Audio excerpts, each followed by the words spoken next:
The take on the economy is, I guess, more long term and structural. I mean, we're talking about education, so we need to make sure that everyone can compete and that there can be innovation in the economy. So that's that part of it.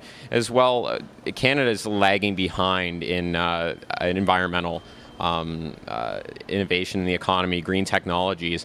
The Liberal plan fails to actually invest money in alternatives, so that if you're taxing people directly on resources or energy consumption and they don't have alternatives to choose, that's a problem. The cap and trade system also puts a price on carbon, which is Layton's plan, and invest money in alternatives. So that helps as well. Another big problem is if we're going into a period of economic instability, unemployment insurance is a big cushion for that. And Liberal and Conservative governments in the past have counted employment insurance revenues in general revenue, so that they spend the money. That's how they pay down the debt, is that $54 billion in EI premiums that they overcharge employers and employees, but that no one is actually eligible to receive. They use that to pay down the debt. The Auditor General, Sheila Fraser, has criticized that because it doesn't reflect the intention of that money. They're using it as an indirect tax, but the intention is to help workers. And that's something students never get,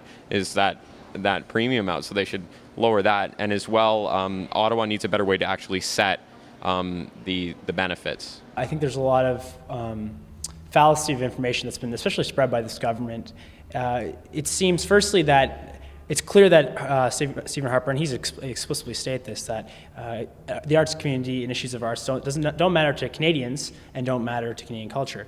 Both of those things are completely untrue. Canadian culture is built on, obviously, the arts. It's an integral part of everything we do in this country, and is reliant on subsidies from the government.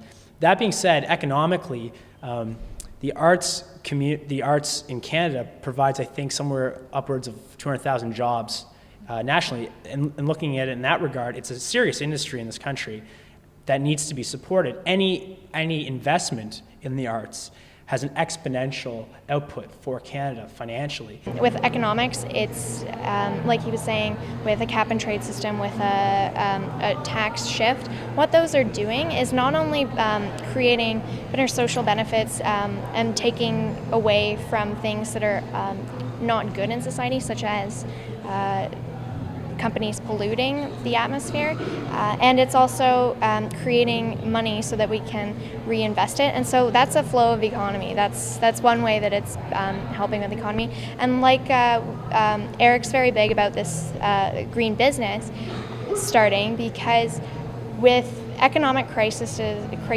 on the rise, it's when you shift to a more green economy, you're not only safeguarding the Canadian economy, but you're also stimulating it more, so that in the future it will be doing even better. Instead of reaching a shock when gas prices are this high and people aren't buying cars, well, where do your auto jobs go? Whereas if you've got jobs in, say, green autos, where you've got whatever kind of new run car, you've now got jobs in that won't be affected by environmental crises like climate change and such. Another important aspect about our economic policy is that a lot of people call us a left-wing party, when in fact this is not the case. We're neither left-wing nor right-wing. And that's especially the case with our economic policy, because what we want to do is stop subsidizing ridiculous industries that are making so much money, such as the tar sands and the nuclear industry. What we want to do is actually put more money and give more incentives to local small businesses and entrepreneurs. The Conservatives are definitely, and I think in many countries throughout the world, historically, Conservative parties are the best to deal with economic crises.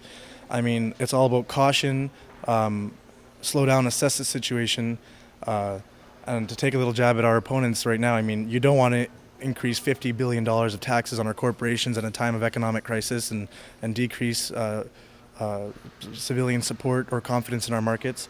You don't want to be the Liberals and put a tax on everything, increase cost of living, and it most certainly will not be revenue neutral. So what the Conservatives are doing they are focusing on the fundamentals, the meat and potatoes.